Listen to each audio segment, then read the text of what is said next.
Welcome to the How You Breathe is How You Live podcast. We've been doing a series on the shadow, and I approach the shadows in the order that I identify with from the least to the ones that I identify with the most. And today is the grand finale of the shadows.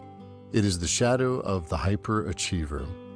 It was as deeply uncomfortable as a 360-degree performance review for Josh and I. It is our most dominant shadow.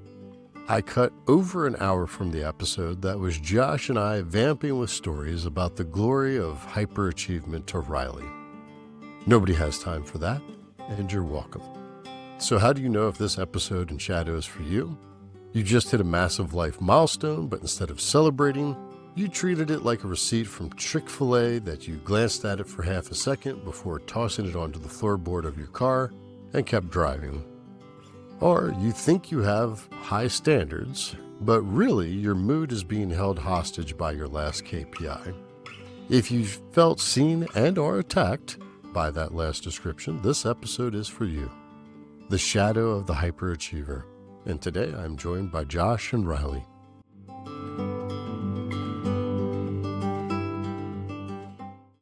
Let me guess. You like to think that you're doing this for the thrill of victory and the agony of defeat. But the truth is, there is no thrill of victory. There is only the agony of defeat. You don't get to celebrate your wins. You treat a massive life milestone like it's a Chick-fil-A receipt that you glance at for half a second before you toss it on the floorboard and keep driving. You hit your goal, and the champagne isn't even being done poured before you are on to the next thing and that you've moved the goalpost into the next zip code. People look at you and they think, you're accomplished. You've done a lot. And you have. But you've also taped over the internal check engine light because you're terrified of what happens if you let off the gas. You don't keep going because you love the game. You keep going because you convince yourself that if the wheel stops spinning for 1 second, the carriage that you're riding in is going to turn into a pumpkin and then you're just a guy in a suit sitting in a pile of squash. It's a performance-based identity masquerading as a LinkedIn profile. Your self-respect is hostage by your last key performance indicators.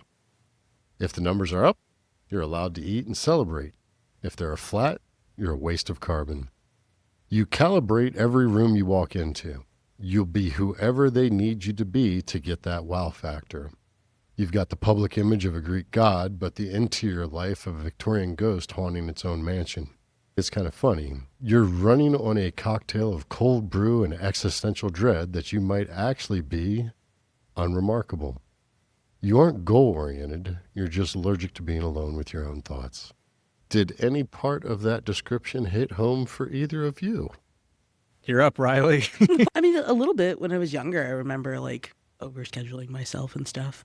I mean, I don't know if I just burn that part out and that, fire never reignited, or if this just isn't really a shadow. Maybe that could be attributed to something else.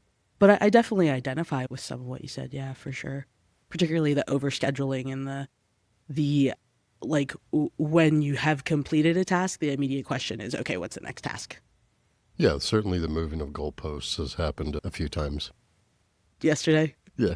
And I do remember distinctly coming to the recognition of the horror of being an unremarkable person. That there was no way that I just wanted to be an average Joe, like anybody else. I would have rather died than just be average. This is my entire life up until not all that recently ago, I guess. 2019 was the breaking point, and I had to really confront stuff, but it was just keep throwing fuel onto the fire, and the fire just kept getting bigger and bigger.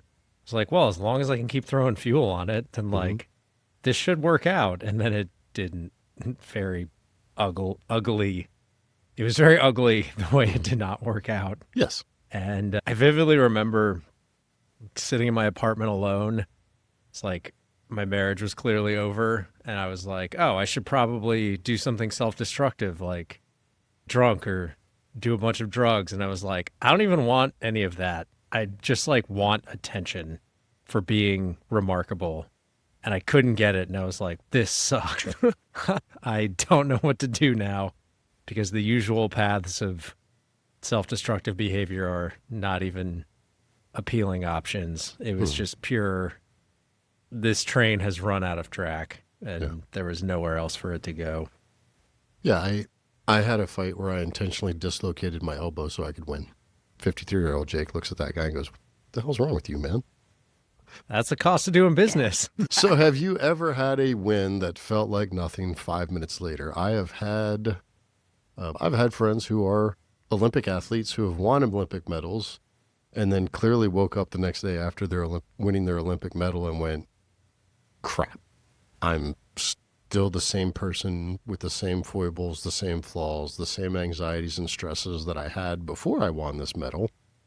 I still have those today. I want a refund.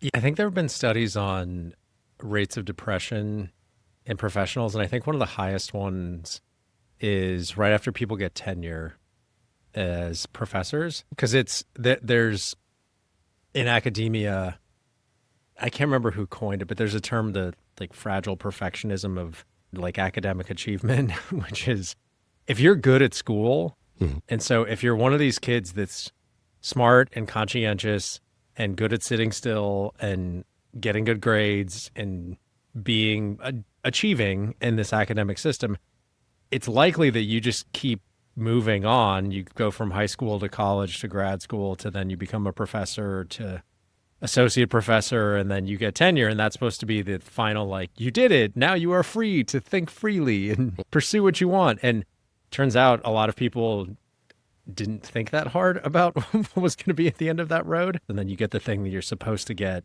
It doesn't change anything. It's very easy to fall into the, what do I do now? I imagine that would be a very jarring realization. It's not great. Which brings us to, how did this begin as a child? How did we become hyperachievers? What is the foundational cause of this? You tell. That it probably started in your room as a kid. And what you noticed was when you accomplished things, the room was really warm and people looked at you like you were a person. And when you didn't accomplish things, the air in the house got a little thin and the love light went off. No one had to say it out loud to you. Your nervous system just looked at the data and went, okay, I get it. Performance equals love and performance equals safety. You adapted, you became exceptional, but you weren't doing it for the sake of excellence. You were doing it because it felt like survival. Now, you're an adult who thinks emotions are just bugs in the software. They're inefficient. They get in the way of performance and of hitting the numbers. So you tell yourself, I must be the best at what I do. If I can't be outstanding, I won't even bother. Which is a hilarious way of becoming a hostage to your own ego.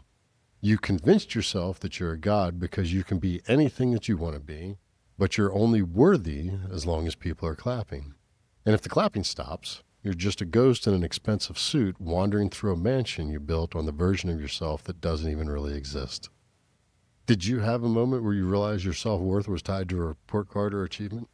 I don't know about a moment, but I was trying to trace back to, I think you've shared some of the videos of that guy that he has like a robot. I think it's a CNC or something where it's like drawing a pattern, and then at the end, it will like intentionally mess up the pattern, and it's like the most dissatisfying. So when I was in elementary school, first, second, third grade, all the letter grades were like amorphous, like outstanding, satisfactory, sufficient. Like it was these things didn't mean anything.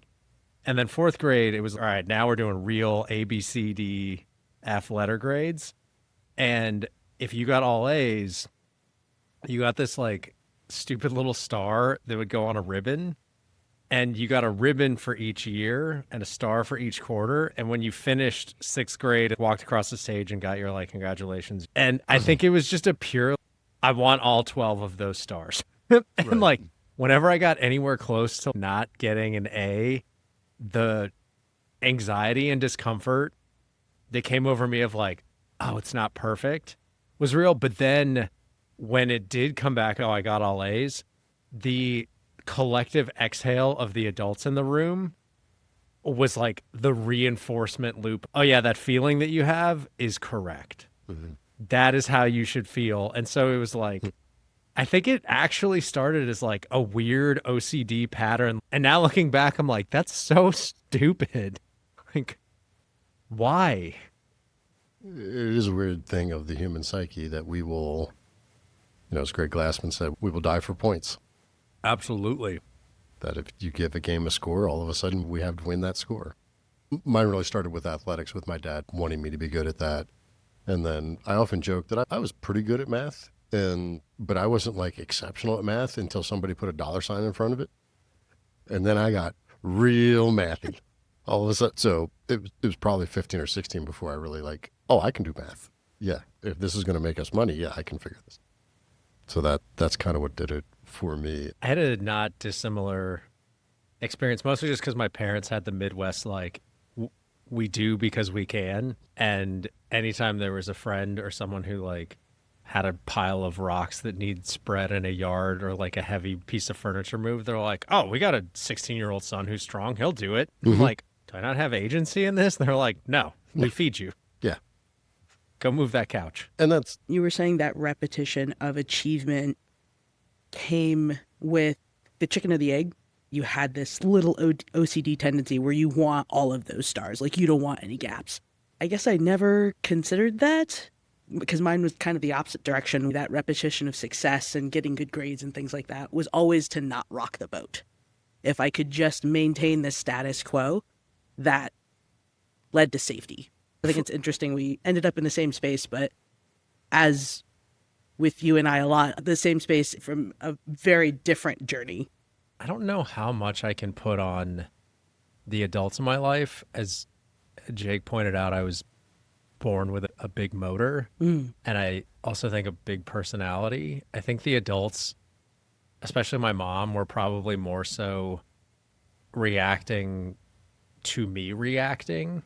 And so the relief was their relief that I did the perfection thing or checked whatever box was more so that they weren't going to have to deal with my reaction.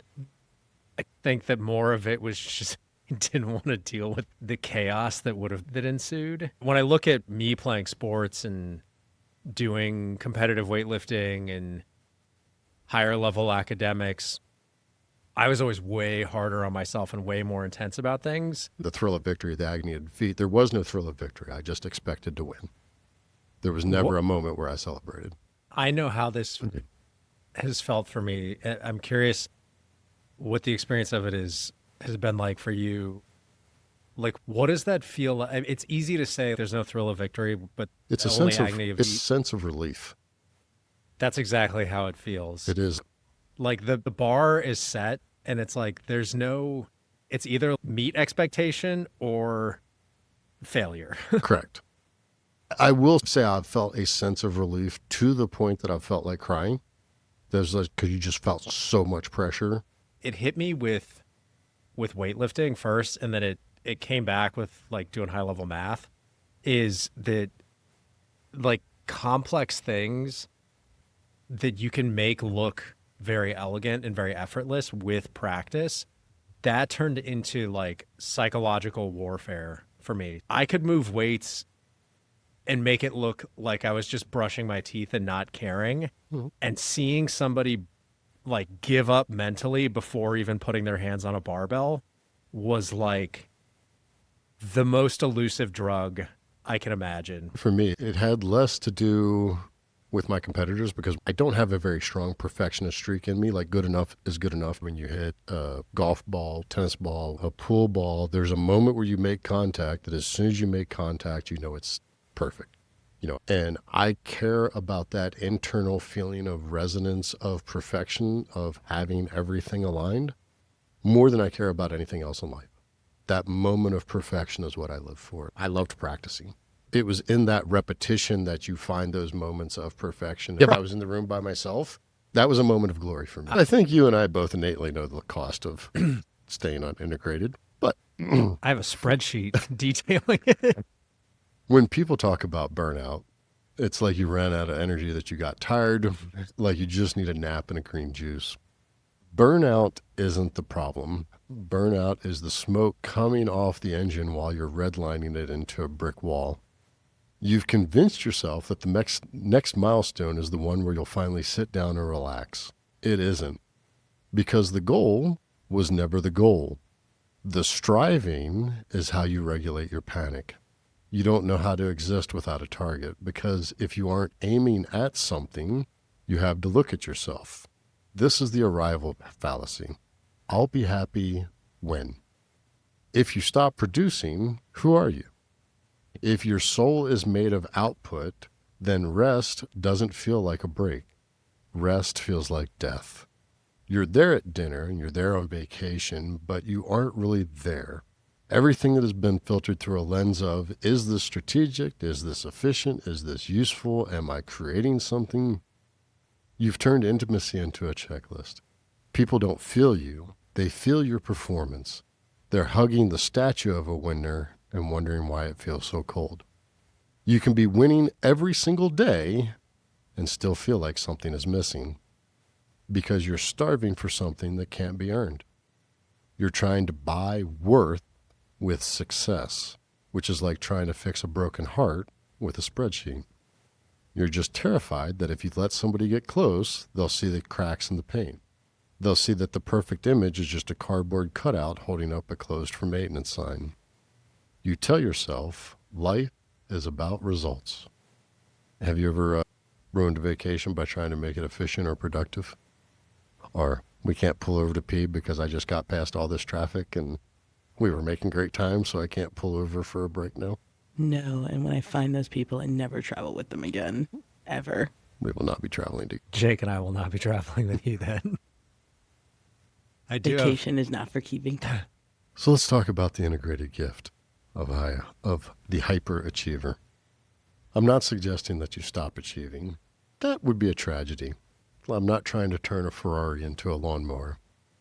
We're here to liberate that drive. That ambition is ego, and that aspiration is just your energy being expressed. The pattern finally integrates. When you stop running from the cold room of your childhood, the energy doesn't just evaporate, it transforms. It's the same engine, just doing a completely different job. You move from compulsive achievement, which is just a fancy word for running your life, to expansive contribution. You stop saying, I have to prove I'm enough, and you start realizing, I actually just get to express what I am. One is a prison sentence, and the other is a lot of fun. It's the shift from fear-driven output to purpose-driven creation. You still get to build, you still get to bleed, you still get to win. I'm not asking you to go live in a yurt and braid your own hair and become a monk. But now, winning is no longer your life support system. You aren't winning so that you can exist. You're winning because it's what you do. The check engine light is actually off for once. And for the first time in your life, you might actually be able to sit in the room and realize it's already warm and everything is okay. You can play the game of life with full enthusiasm because the outcome doesn't matter anymore. You aren't the achievement anymore. You're the one who achieved it. And that's a hell of a lot more interesting. Wait, the monk, your braids thing isn't in the plan, but I have to update some spreadsheets. In my grandest vision of visions, where I win the lottery and have life-changing money and no longer have to do anything, I buy a ranch and I go around and walk on my ranch and think big thoughts all day, and people come to me and I share my big thoughts with them. Someone else braids your hair, though. Someone, braid your own hair. yeah. You can afford it. Yeah. I don't trim my own beard. I don't paint my own toenails. I'm definitely not going to braid my own hair. I aspire to this. Yeah, I would probably make it about a week. Then I would have to start building Go stuff. crazy. Yes, I'd be Start like, all right. stacking rocks. Yeah, I'm like, all right, look, we got to build some crap around here. I got to make some stuff. All right, let's start shooting some videos. Let's build an organization here. That one of the things when many people start this work, when they start going down the spiritual path, when they are high, there's a difference between being a high achiever and a hyperachiever and just having achievement. That in hyperachievement, it is your identity, and you can't rest without it, without having something to do, which I've been very familiar with. That they are worried that they're going to find a sense of peace and groundedness, and that because of that, they will stop achieving altogether. And most of the people, as Josh has pointed out, they have a big motor. And if you have a big motor, that big motor is going to do something. Just having it in neutral and revving it up isn't very satisfying.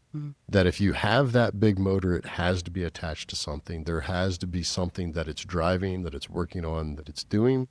I think my brain's a little bit like a Jack Russell Terrier. Like, you either need to give that dog a job or it's going to start tearing the furniture up. It's huskies and cattle dogs. Mhm. If you don't give them interesting problems, they will become interesting problems. Correct. Yeah. The Ferrari metaphor resonates actually, like my first manager actually said that exactly, that I had a Ferrari motor and they struggled to figure out how to demonstrate to people that there was a Ferrari motor in there despite the outward appearance looking a lot like an old Tacoma Mm-hmm. for her, but okay. And like my lived experience of having a big motor and being a hyperachiever is it feels a lot like you're optimizing the Ferrari for the performance metrics of the Ferrari. Ooh, look at my 0 to 60 speed and my whatever. It's like, great. What do you do with that though? Do you just go to the track and see how fast you... One of my friends said of owning a Ferrari, it is a point A to point A vehicle. In that you are never going to go somewhere in your Lamborghini and park it in the parking lot and go run errands. You take it out for a drive, be seen in it, and then drive it back home. Yeah. That hurts a little. I think it makes perfect sense. Yeah. It hurt me a lot. So to bring it to the shameless breathwork marketing, I've worked really hard over the last several years to decouple my identity from the achievement, mostly for selfish reasons, because I want to go drive the car. And if it's going to break every time I take a turn hard or hit a little bit of mud, what's the fun in that?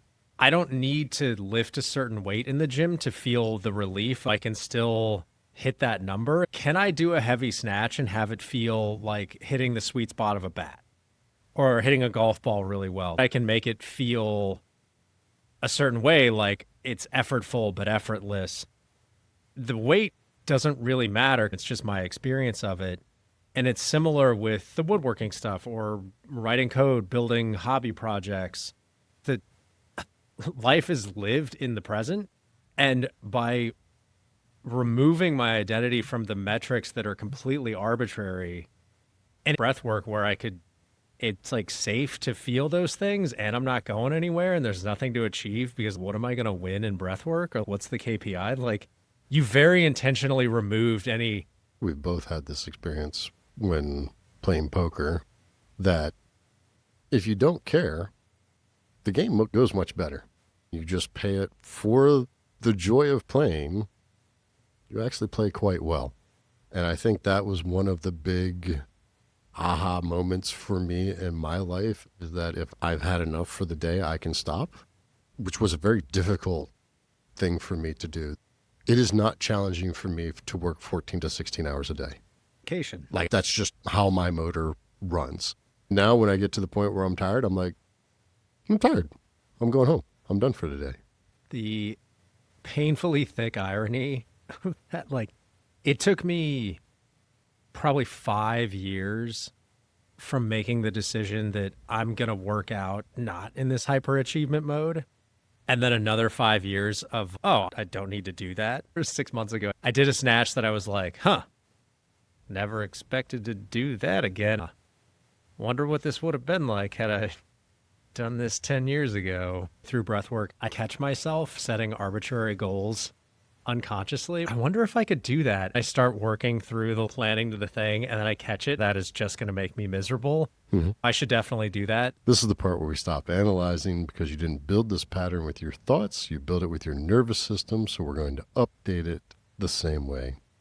The first is the reframe, that you are allowed to exist before you achieve. As you bring this intention in, that I am allowed to exist before I achieve, not after, not once I've proven something, but before, and let the breath carry that in. As you're doing breath work, notice what happens when nothing is being produced, that there's no output, no progress, no validation. For a hyperachiever, this space can feel uncomfortable. That being empty, it may even feel a little threatening. And that as you sit there in that void, just sit there with it and let it be uncomfortable for a few moments. And that as that discomfort sets in, you can tell yourself, nothing is required of me in this moment. That nothing is required of you right now, that you don't need any improvement, you don't need to produce, you don't need to have a performance. You can just breathe. And that as you breathe with nothing happening and no performance happening, that the shadow is going to emerge. It may show up as restlessness, as sadness, as emptiness, or fatigue. For me, it shows up as restlessness. You're not there to fix it or optimize it. And you're not even going to breathe to get rid of it. You're just going to breathe to let it be there. That you can just be enough without doing anything. That you are too busy trying to become impressive. And the core update that you're going to have is, I am enough even if nothing changes. That you don't require an upgrade, that there is no Lex level needed, that just this, just you, right now in this moment, without any improvements, are enough as you are. Optional, I can rest and still belong. My worth is not on the other side of achievement. I am allowed to take up space without earning it. I exist before I produce. Ironically, I found breathwork through trying to achieve things. Ironically, that is the thing that brought me to breathwork as well. And then there was a group that did not conscious connected breathing, but a comparable thing on Sundays. Mm-hmm. And I was not very open to that because I was like, that looks weird and not performance related. But then I was like, I'm not going to be the only one who doesn't do that. It's like, guess we better explore this a little further. I came to breathwork and all of this because I was plateaued at a level in life. And I looked at my gifts, my talents, my skills, my abilities, and thought, I should be achieving more than I'm achieving. There's something wildly out of line here in that I have this level of skill, and this is what I'm putting out in the world. Something's off. Something's wrong. I need to figure out what this is so that I can achieve at the level which I think I am capable of. Not great. That I will give anyone who is achieving greatly and would like to achieve more and wants to do it through breath work, that there is a period that I call the gear grinding period, in which you are going from a place of, I am trying to achieve this because of ego, and that I have these goals, I have these ambitions, and you heard me say ambition is ego driven, that ambition is always about self. It's about me and what I need to accomplish and what I need to do. And early on in my sales career, when I look back at how I got a lot of the results I got, I'm like, that's not a good look. I don't know why anybody did business with me. I was very tough to deal with, was very tough to be around. But because I was so focused on getting the outcome, I got the outcome. It wasn't pretty to see along the way. And that as you move towards aspiration and life becoming an expression of the energy of you as you are, that you are still going to express things, and you're going to express things more beautifully and more gracefully. But there's also this period where you're going from transitioning from a place of ego to doing it from a place of energy, where it's not going to be in alignment. You're not going to be practiced. You're not going to be well-versed. And it's like any time you bring up a new practice, or you try to apply a greater skill set to something that you're already good at. The story of Tiger Woods and his golf stroke, that I believe 3 times throughout Tiger's career, he has gotten to a point in his career playing golf where he was going to play as well as he could play with the type of golf stroke that he had. And rather than, and he was winning and beating everybody, and he decided, this isn't good enough.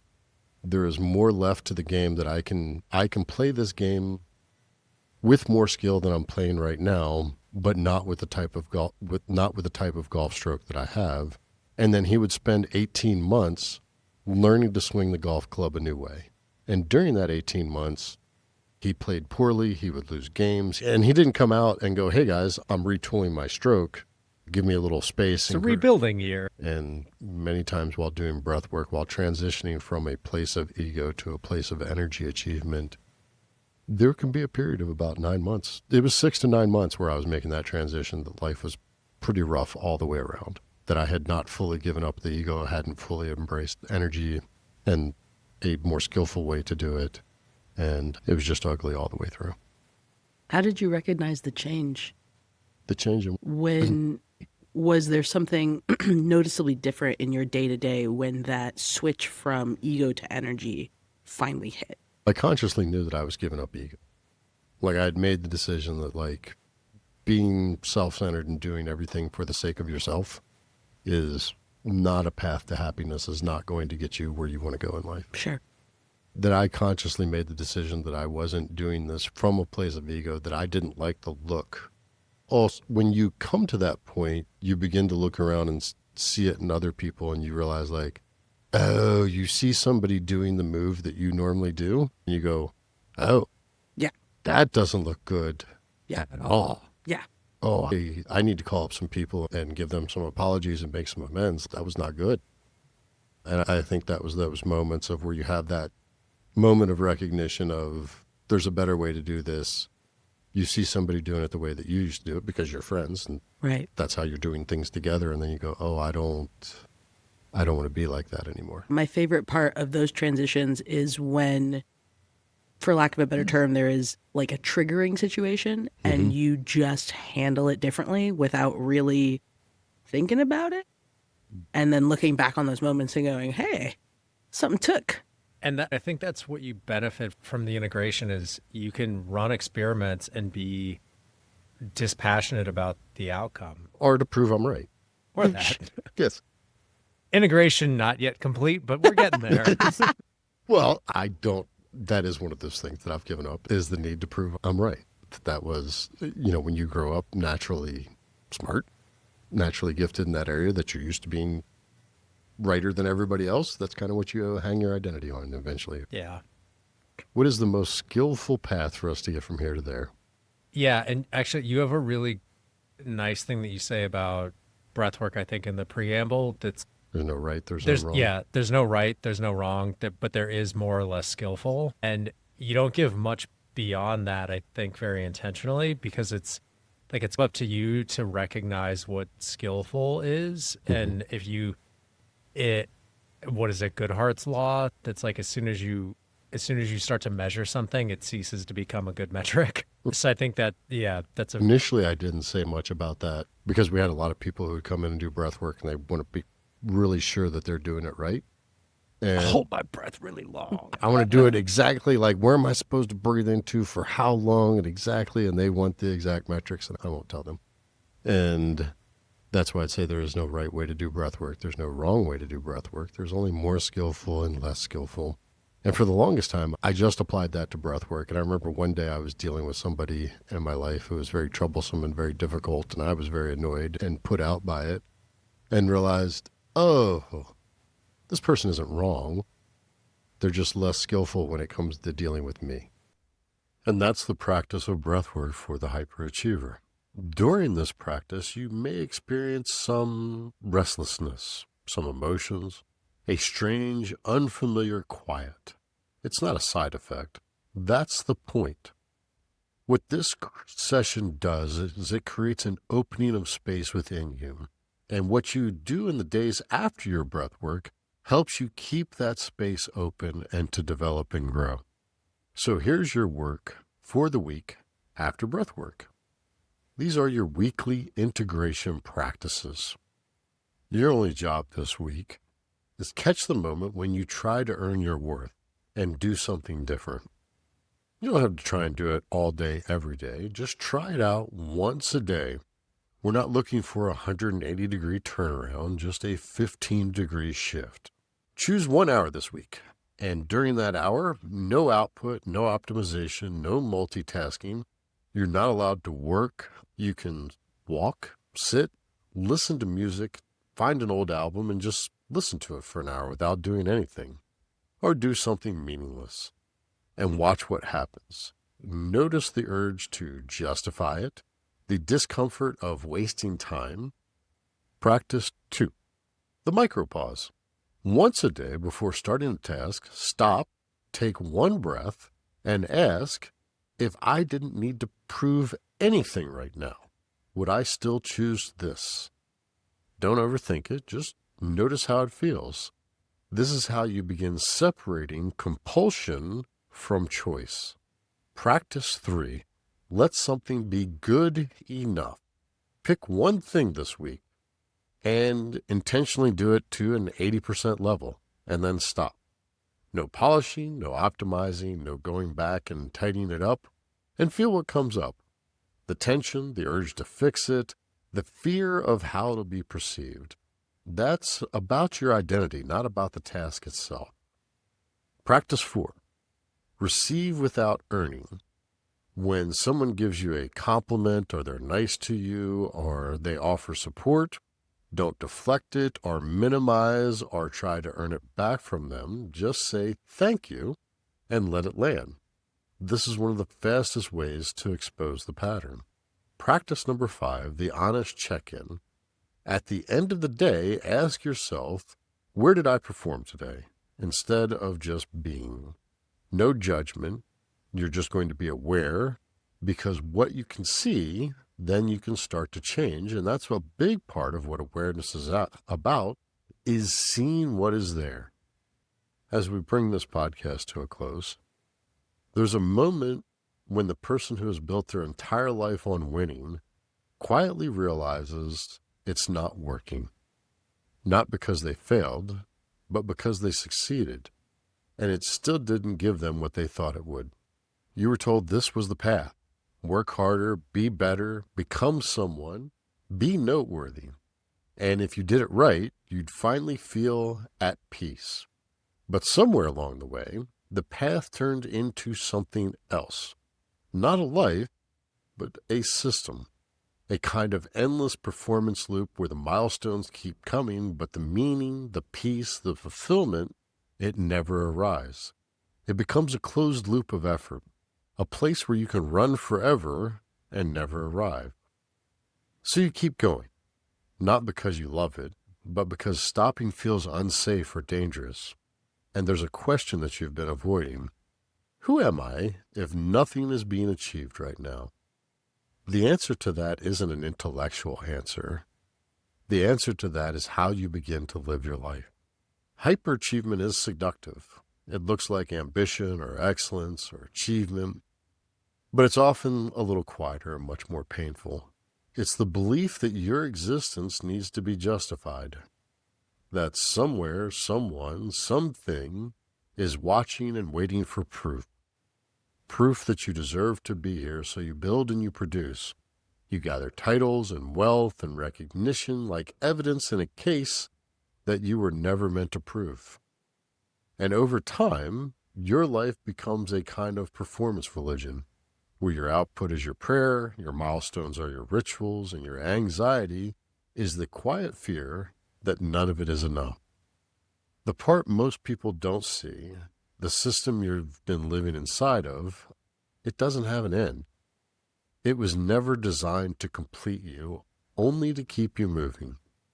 And eventually, you start to feel it.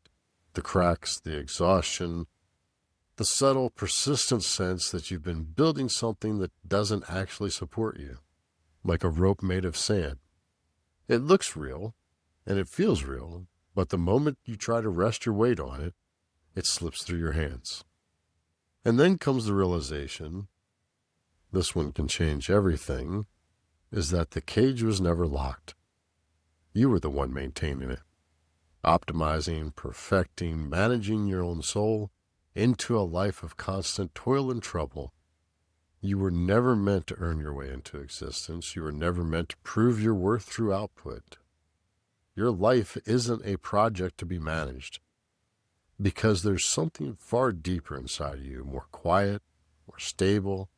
It's not another goal at another level, but a return, a remembering, not to something more like a current, a deeper layer of being, the place beneath the noise, beneath the striving, the place where you don't have to perform, to belong, to be accepted, or to be known. And this is where breathwork brings you, not to another achievement, but to something radically different, an experience of being supported without earning it. A breath you didn't achieve, a heartbeat you didn't optimize, a life that is just unfolding before you prove anything. When you get there, The milestones of your life dissolve, the metric softens, your identity starts to loosen, and what's left is simple. It's what was always there before you became impressive. This isn't about giving up ambition. It's about shifting from ambition of the ego to the aspiration of your energy. It's about releasing the idea that ambition is what makes you real. So this week, stop striking the board. Stop trying to force your life into meaning. Let go of the next milestone. Let go of the next version of yourself. Let go of the rope of sand. Stand still, breathe, and see what's still there. We're going to close with a poem by George Herbert titled The Collar. I struck the board and cried, no more I will abroad. What shall I ever sigh and pine? My lines in life are free, free as the road, loose as the wind, as large as store. Shall I be still in suit? Have I no harvest but a thorn, to let me blood and not restore what I have lost with cordial fruit? So there was wine, but my sighs did dry it. There was corn, but my tears did drown it. Is the year only lost to me? Have I no bays to crown it? No flowers, no garlands gay? All blasted, all wasted. Not so, my heart, but there is fruit. And thou hast hands. Recover all thy sigh-blown age. On double pleasures leave thy cold dispute of what is fit and not. Forsake thy cage, thy ropes of sand. That was The Collar by George Herbert. You don't need to level up to be worthy. You just need to stop long enough to be found. How you breathe is how you live. Receive your next breath as a gift of life. Yeah. I'm glad we're done beating ourselves up.